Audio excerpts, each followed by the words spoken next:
서울도 막장 신호 떴습니다. 최근에 이런 말 많이 들리는데요. 특히 서울자가 소유하는 1주택자까지 부담이 되는 시한폭탄 같은 세제 개편 때문에 집값도 대통령 지지율도 떨어질 거라는 말이 많습니다. 하지만 저희는 냉정하게 일부 지역에서만 한 두 달 정도 관망세가 이어질 거라고 보는데요. 물론 이게 정상이 아니다라고 보시는 분들이 있을 겁니다. 하지만 지금 심리를 잘 보시고 결정하셔야 혁신적인 버스에서 노년을 보내지 않을 수 있을 텐데요. 1978년 입주한 압구정동 한양 3차 아파트 전용 116 매매 거래를 보시면 8월 6일에 116동 12층 물건이 58억 7천에 계약이 되었습니다. 6월에 60억 거래 이후에 다져지는 모습도 보이고 뉴스에 나오는 것처럼 실제로 비슷한 움직임도 나오고 있습니다. 여기도 보유세가 많이 늘어날 것이기 때문에 그게 불안해서 매물도 나오고 있는데 이에 더해서 가격도 아래로 몰리고 있습니다. 며칠 전에는 고층 물건이 55억에 나오기도 했는데요. 물론 이 단지는 더 떨어질 수 있습니다. 개인적으로 50억까지도 갈 수 있을 거라고 보는데요. 자금 여력이 되셔서 압구정 재건축 단지 지켜보시는 분은 매매 가격이 움직이는 속도와 거래 속도를 민감하게 보시길 바랍니다. 이런 재건축 단지들은 조용하다 손바뀜이 빨리 일어나고 가격 탄력성도 워낙 좋기 때문인데요. 사실 이런 단지들은 나랑 상관없다고 보시는 분들도 많을 겁니다. 그래서인지 10에서 15억 사이 소형 평형이나 15에서 20억 사이 중형 평형들을 많이 보시는데 2016년 7월 입주한 마곡동 마곡엠벨리 8단지 전용 84 매매 거래를 보시면 7월 31일에 802동 15층 물건이 17억 천에 신고가 계약이 되었습니다. 작년 하반기에 15억 바닥을 다지고 계속 오르고 있는데요. 여기는 앞에서 보신 압구정과 가격 흐름이 다릅니다. 매물도 보시면 신고가보다 2억이나 높게 나오고 있는 상황인데요. 왜 이럴까요? 여러 이유가 있겠지만 저희 쪽에서 분석한 바로는 수요자들은 불안하니까 무리해서라도 가격 방어가 될 만한 곳을 찾고 매도자들은 이런 분위기를 귀신같이 압니다. 이 가격에도 찾는 사람이 있네? 이렇게 되면 매물을 싸게 내놓을 이유가 없어지는 거죠. 네? 지금이 제일 위험하다고요? 20억도 보유세 폭탄 맞아야 한다고요? 물론 그렇게 될 수도 있습니다. 하지만 저희는 이 추세가 쉽게 꺾이지 않을 것 같아서 이제 시작될 가을 이사철이 너무 걱정이 됩니다. 그래서 서울에서 집을 보신다면 최고가 거래와 매도 호가가 어떻게 움직이는지 절대 놓치지 마십시오. 반드시 같이 보셔야 합니다. 호가만 오르는 것과 실제 수요가 따라붙는 건 완전히 다른 이야기이기 때문인데요. 요즘 너무 일이 많으신 건 이해하지만 이번에도 대충 보시면 이제 더 이상 갈 곳이 없습니다. 그래서 서울에서 집을 보신다면 매도 최고가와 매물 흐름은 반드시 놓치지 마십시오. 그리고 최근에 10억 있는데 서울 어디에 집 사면 좋을까요? 재개발 빌라에 투자하는 건 어떨까요? 문의를 주시는 분이 있는데요. 사실 이분은 금천구의 롯데캐슬과 노원구 성원아파트 전용 59를 알아보시고 비교를 하고 계셨는데 중계동이라는 이점 때문에 성원아파트를 좀 더 마음에 두고 계셨습니다. 두 단지 다 구해서 10억대이고 세제 개편으로 수요가 몰릴 거라고 보는데요. 선생님은 둘 중에 어디를 추천하시겠습니까? 중계동이 낫다고요? 네, 관점에 따라 틀린 말은 아닙니다. 하지만 저희는 아예 서울 안에 다른 곳을 추천드렸는데요. 왜냐하면 그분의 관점은 좀 더 투자에 집중되어 있었기 때문입니다. 중계동도 좋지만 비슷한 시점을 놓고 봤을 때 좀 더 수요가 몰리는 곳들이 많았고 혹시나 문제가 되었을 때 매도를 해야 할 경우도 반영하니 전혀 다른 곳을 추천하게 되었는데요. 혹시 제가 어디를 추천했는지 궁금하시면 끝까지 영상을 시청을 해주시길 바라겠고, 그런데 요즘 왜 이런 질문이 늘어날까요? 저희는 크게 두 가지라고 봅니다. 서울의 공급은 줄어드는데 집값은 부담스럽고 전월세 가격까지 빠르게 올라가고 있기 때문인데요. 우리가 쉽게 찾아볼 수 있는 KB 월세 지수만 봐도 서울시 월간 아파트 월세 지수는 우상향이고 지난달에는 0.5% 올랐습니다. 사실 중요한 건 서울도 편차가 큰 지역이고 수요가 집중되는 지역이라 특정 지역은 매매가까지 영향을 줄 수 있다는 말인데요. 실제로 2025년 12월 입주한 강동구 둔촌동의 올림픽 파크포런 전용 84 전세거래도 내역도 보시면 7월 25일에 최고가 16억을 찍었는데요. 추세가 계속 오르고 있습니다. 12,000세대 입주한 지 1년이 안 된 여전히 전세 선택지가 많은 이 단지도 이렇게 오르고 있는데요. 그런데 강동구 걱정이 되는 게 전월세 매물이 많이 줄었습니다. 이 정도 흐름이면 보수적으로 봐도 이번 이사철에 1억은 넘게 오를 수도 있을 것 같은데요. 이런 이유로 강동구도 추천을 드리기도 합니다만 모든 분께 가능하다고 말씀드리진 않습니다. 앞으로의 계획과 자금 흐름에 따라 달라지기 때문인데 서울 안에 다른 지역 매매 거래도 좀 더 살펴보면 2001년 3월 입주한 염리동의 염리삼성 레미안 전용 84 매매 거래도 보시면 8월 4일에 최고가 20억 7천을 찍었는데요. 추세가 계속 오르고 있습니다. 25년차 500세대 규모의 단지들도 이렇게 오르고 있는데요. 물론 이번에 보유세 개편 때문에 떨어질 것 같은데요 라고 하시는 분도 있지만 지금처럼 전세 물건이 부족하고 신축 공급 부족에 대한 불안이 이어지고 그 결과 이번 세제 개편이 서울의 주거비 부담을 더 키운다면 오히려 가격 부담이 낮은 서울의 단지들은 반사이익을 받을 가능성이 있다고 봅니다. 참고로 서울에 사는 것만도 신분이 정해지는 거다라는 이야기가 나오고 있는데요. 물론 세제 개편에 큰 영향을 받을 거라 3년 후까지 기다리는 것도 좋지만 가성비 따지만 말라고 말씀을 드립니다. 그리고 서울에서는 월세 거래량과 월세 동향도 중요하게 보라고 조언을 드리는데요. 실제로 1979년 9월 입주한 음마아파트 전용 76은 8월 10일 19동 2층 물건이 3억에 80만원에 신규 계약을 7월 29일 12동 1층 물건은 4억 6천에 60만원 갱신 계약이 나왔습니다. 물론 여기는 수리 여부에 따라 편차가 워낙 큰 단지라 최대 최소치를 잘 구분하셔야 가격 흐름을 잘 아실 수 있는데요. 저희가 봤을 때 월세 가격은 올라가고 있고 전세도 8억에도 계약이 되고 있습니다. 그리고 지금 나와 있는 매물만 보셔도 월세 부담이 점점 커지고 있다는 게 느껴지실 텐데요. 차라리 다 정리하고 자연으로 가는 게 나을까요? 그런데 왜 이런 현상이 나타날까요? 저희는 이 상황을 전세 매물이 부족하기 때문이라고 봅니다. 불과 1년 전만 해도 서울도 지금보다 전월세 물량이 지금보다 훨씬 넉넉했고 가격도 충분히 조율할 수 있는 수준이었는데 최근에는 전세 매물이 눈에 띄게 줄어들면서 전월세뿐 아니라 매매까지 영향을 받고 있는데 실제 상담을 해보면 집주인이 월세만 100만원 올려달라고 합니다. 신혼부부 대출로 5억까지 가능한데 서울에 살만한 곳이 있을까요? 이런 문의가 늘어나고 있어서 점점 매수하는 쪽으로 움직이겠구나 판단을 하고 있지만 계속 집을 알아보신 분이라면 분위기만 보고 결정하시지는 않았으면 좋겠습니다. 오히려 차분하게 장기적인 시장 흐름과 선생님의 현금 여력, 앞으로의 계획을 함께 보시길 추천을 드리는데요. 그래서 지금은 입주하면 5년 이상 실거주한다는 생각으로 접근하시는 것과 더해서 보유 현금과 대출 가능 금액, 입주 후 생활비까지 보수적으로 계산해 보십시오. 그럼 지금 서울 집값은 왜 이런 흐름이 나타나고 있는지, 앞으로 어떻게 접근하는 것이 좋을지 거래량과 주요 단지 가격을 함께 보면서 설명드리겠습니다. 도움이 되시면 구독도 부탁드릴게요.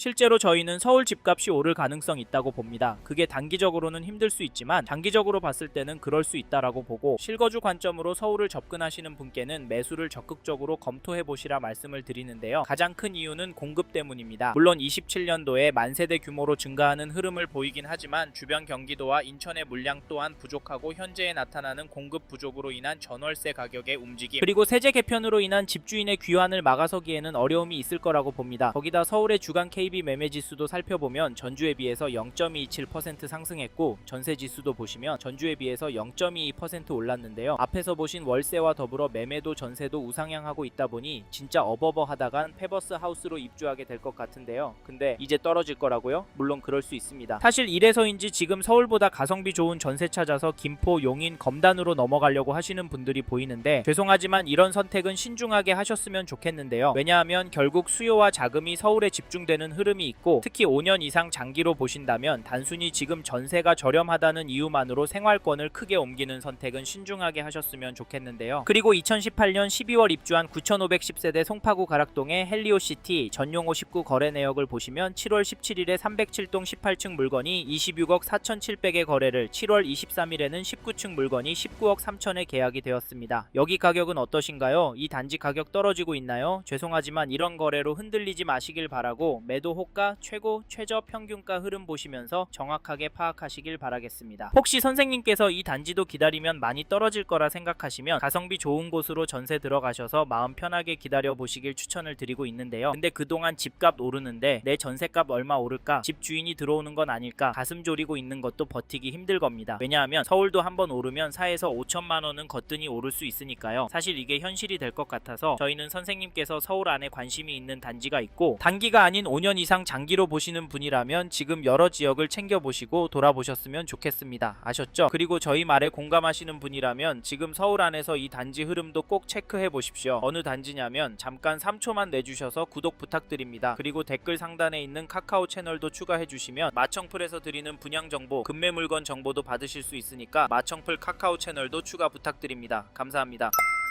2003년 9월 입주한 관악구의 인기단지 관악드림타운을 보시면 8월 7일에 전용 84, 123동 16층 물건이 13억 200만원에 7월 17일에는 136동 21층 물건이 13억 2천에 신고가 거래가 되었습니다. 여긴 상승하는 것 같아 보이는데요. 선생님은 이 단지 가격 어떻게 보십니까? 네, 세제 개편 전이라 그럴 수 있다고요? 사실 가격도 중요하지만 대출 규제와 토허제 지정 이후에도 거래는 계속 나오고 있다는 점을 놓치시면 안 되시는데요. 관악구는 누가 사냐 했지만 거래도 꾸준히 나오고 있고 가격도 상승하는 모습이 나오고 있습니다. 이게 팩트인데 좀 더 기다리는 게 좋을까요? 아니면 지금 들어가는 게 좋을까요? 사실 저희 채널에서 다뤘던 마포구와 노원구 영상에서도 보셨듯이 관악구와 비교가 될 만한 동네는 보란듯이 가격이 오르고 있습니다. 이런 상황인데 관악 드림타운도 싸게 내놓을 집주인이 나올까요? 나온다고 해도 팔아서 어디로 갈까요? 물론 다주택자나 세금이 겁나서 파는 분들도 있겠지만 이런 분들도 결국 대체 주택을 매수할 가능성이 높습니다. 전월세 부담이 크기 때문인데요. 그래서 여기 관악 드림타운을 보시는 분은 적극적으로 부동산 연락해보라고 추천을 드리고, 이 단지 전세가도 살펴보면 8월 7일에 143동 3층 물건이 6억 5천에 거래가 나왔는데요. 전세 가격은 갱신 거래가 많아서 크게 움직이진 않는 것처럼 보이기도 하지만 평균 거래가는 오르고 있습니다. 게다가 전세 매물도 많지 않아서 앞으로 가격이 오를 것 같이 느껴지는데, 왜냐하면 현재 등록된 물건이 세대수에 비해 많이 부족해 보이기 때문인데요. 전체 3,544세대 중에 전세 물건이 4개밖에 없습니다. 지금 매물도 적고 호가도 높게 나오고 상황인데 관악드림타운 전세가는 떨어질 수가 있을까요? 지금 웬만한 동네들은 전월세 극성수기를 맞고 있고 어디까지 오를지 가늠이 안 되는 상황이기 때문에 지금 관악구에서 전세구 할 생각하시고 계신 분이라면 관망하진 않으셨으면 좋겠습니다. 참고로 매매 호가를 살펴보니 지금은 좀 양호해 보입니다. 아무래도 세제 개편의 효과가 나오고 있고 느껴지는데요. 지금 호가가 살짝 아래축으로 모이는 모습이 보여지고 있습니다. 그래도 평균은 거래가보다는 높은데요. 이래서 당분간은 거래가 많이 나오긴 힘들 것 같습니다. 하지만 잠시 흐름이 쉬어가는 것으로 보여서 결국에는 평균가는 올라갈 수 있다고 보는데, 이런 상황에서 어떻게 하는 게 좋을까요? 네? 내년부터 떨어질 거라고요? 반토막이 되어야 정상이라고요? 네, 그렇게 생각하실 수 있습니다. 하지만 저희는 조금 다른 입장인데요. 그래서 저희는 서울로 들어가실 수 있는 분은 단지에 따라서 지금 이 가격 놓치면 힘들 수 있다고 말씀드리고, 현장의 이야기들과 심리를 종합해보면 단지에 따라서 다르겠지만 전반적인 하락은 어려울 거라고 봅니다. 게다가 거시적인 공급 이슈, 통화량, 인플레이션, 환율, 주식시장까지 자산이 상승할 거라는 모습을 보이고 있습니다. 그래서 저희는 서울 아파트가 감당이 되신다면 전세보다는 매매를 더 추천을 드리고, 특히나 인기단지나 신축단지 위주로 접근하시면 좋을 것 같다는 의견을 드립니다. 참고로 2개 단지 중에 고민하고 계신다면 전세가가 얼마나 빨리 상승하고 전세 물건이 얼마나 빠르게 소진이 되는지 보시고 결정하시면 됩니다.